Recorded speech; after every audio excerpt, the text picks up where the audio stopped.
10-17 वर्ष से आवाज लगा रहा है कि जितने भी ये संत है पृथ्वी पे आज के दिन में ये सब भ्रमित है, ये मिसगाइड कर रहे हैं, पूरे मानव समाज का जीवन नाश कर रहे हैं। और जो दास कह रहा है कि तुम गलत जा रहे हो, विचार तो करना चाहिए या मेरे से पूछना चाहिए आप कैसे गलत कर रहे हो। मैं एक पॉइंट पर 6 प्रमाण देता दास, ये ISI मार्ग के मैप दिखाता हूं जो आपको भी मान्य है कि ये सचमुच ये सही है। ये श्रद्धालु इतने अंधविश्वासी हो गए, उनके ऊपर विश्वास कर लिया कि नहीं हमारे गुरुजी ने जो बता दिया सच है। ईबदास चाहता कि तुम स्वयं देखो, वो नहीं मानेंगे, वो तो इज्जत और बेइज्जती पड़े रहेंगे। संत को आवा है, लेकिन वो भी नालायक व्यक्ति होता है जो अपना जीवन नाश करे और गिल साथ में अनुयायियों को डुबोए।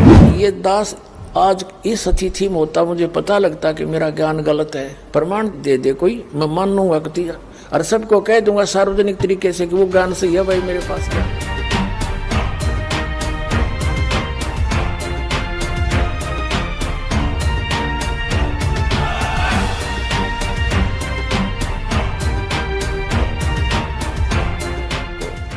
कि 10-17 वर्ष से आवाज लगा रहा है कि जितने भी ये संत है पृथ्वी पे आज के दिन में ये सब भ्रमित है, ये मिसगाइड कर रहे हैं, पूरे मानव समाज का जीवन नाश कर रहे हैं।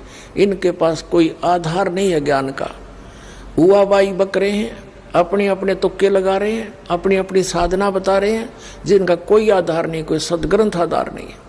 और ये श्रद्धालु इतने अंधविश्वासी हो गए, उनके ऊपर विश्वास कर लिया कि नहीं हमारे गुरुजी ने जो बता दिया सच है। और जो दास कह रहा है कि तुम गलत जा रहे हो, विचार तो करना चाहिए या मेरे से पूछना चाहिए आप कैसे गलत कह रहे हो, हमें प्रमाण तो दो। और मैं एक पॉइंट पर 6 प्रमाण देता दास, ये ISI मार्ग के मैप दिखाता हूं जो आपको भी मान्य है कि सचमुच ये सही है। और वो आप देख नहीं पाए, उनको आपके गुरुओं को उसका पता नहीं। तो ईबदास चाहता कि तुम स्वयं देखो, वो नहीं मानेंगे, वो तो इज्जत और बेइज्जती पड़े रहेंगे। संत को आवा है, लेकिन वो भी नालायक व्यक्ति होता है जो अपना जीवन नाश करे और गिल साथ में अनुयायियों को डुबोए। वो संत नहीं होता, वो तो राक्षस है। देखो ये दास आज इस अतिथि में होता, मुझे पता लगता कि मेरा ज्ञान गलत है, प्रमाण दे दे कोई, मैं मान लूंगा और सबको कह दूंगा सार्वजनिक तरीके से कि वो ज्ञान सही है भाई मेरे पास ज्ञान नहीं था। उद्देश्य प्रत्येक संत का यही है, वो इस उद्देश्य को लेकर चल रहे हैं, मैं सभी को भगवान का ज्ञान देने का कल्याण करवाऊं। और कल्याण का उनके पास साधन है नहीं तो खा कल्याण कराएंगे, वो तो अपना विनाश कर रहे हैं। तो उनको तुरंत सोचना चाहिए। और दास सबसे पहला व्यक्ति होता है ये कहने वाला सचमुच भाई कति 100 के 100 गलत हम, और तुम भी वहां चलो और मैं भी जा रहा हूं। तो मेरा भार उतर जाता आपको स्पष्ट कह देने से, और अपना भी जीवन रक्षा होती और तुम्हारी भी समझ में आ जाती है। जब दास से कह देगा कि नहीं ठीक नहीं हमारा मार्ग, इसमें केसर में जो सामने प्रमाण है।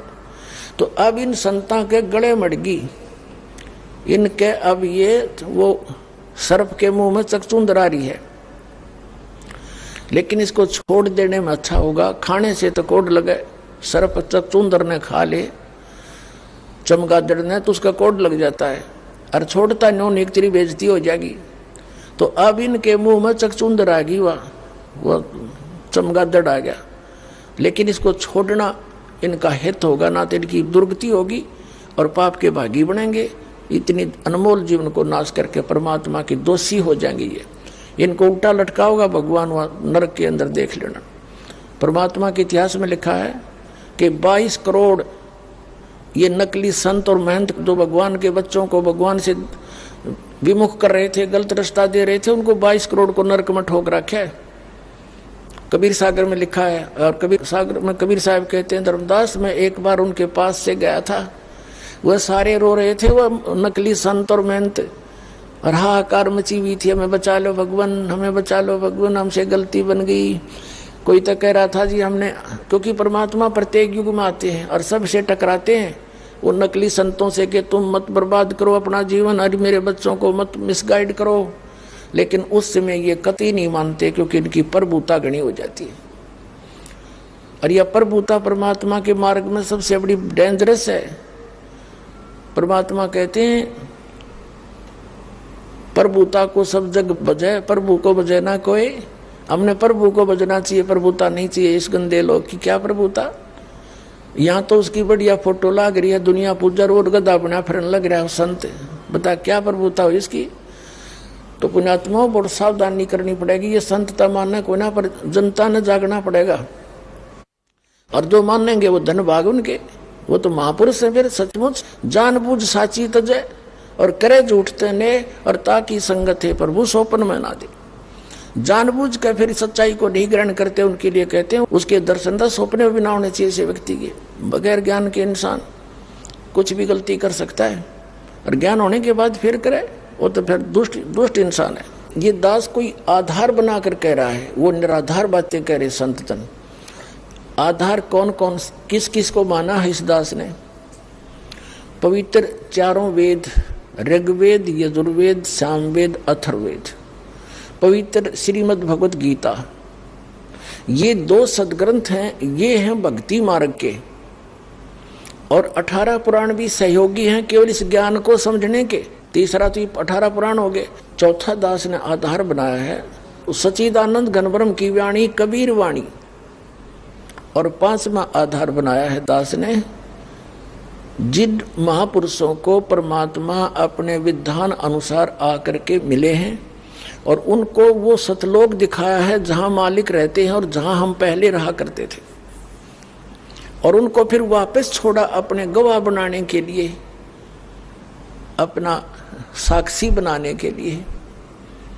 तो उन महापुरुषों ने जो परमात्मा को आंखों देखा, वो कैसा है, कहाँ रहता है, वहाँ क्या व्यवस्था है, उस परमात्मा के लोक में जाने की कौन सी विधि है, तो उन महापुरुषों ने अपनी अमृतवाणी में वर्णित कर रखी है।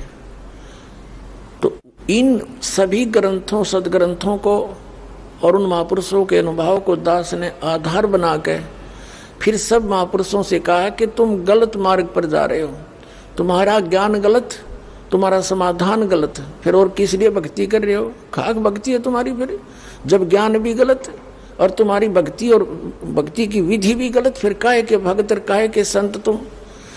तो दास के पास जो ज्ञान है वो शास्त्र अनुकूल है, और शास्त्र अनुकूल साधना है जो महापुरुषों ने की और परमात्मा ने आके स्वयं बताई। तो फिर कौन सी कसर रहेगी? अब आप जी को कुछ महापुरुषों का वर्णन करते हैं जिनको परमात्मा मिले। आदरणीय धर्मदास साहिब जी को वो परमेश्वर स्वयं आकर मिले थे मथुरा में। आदरणीय धर्मदास साहिब जी गांव बांधोगढ़ के एक बहुत बड़े सेठ थे, धनी थे, लाला जी थे, वैश्य कुल में जन्म था उनका। इतना धन बताते हैं उनके पास, उनके दादा पिताजी के पास और स्वयं भी, कि इतने धनी थे वो। उस नगरी के राजा पर कोई प्राकृतिक आपदा आ जाती थी, कभी सूखा गिर जाता था या फ्लड आ जाती थी, तो धर्मदास के पिता से वो ऐड मांगता था, धन वित्तीय सहायता लेता था। इतना धनी थे वे।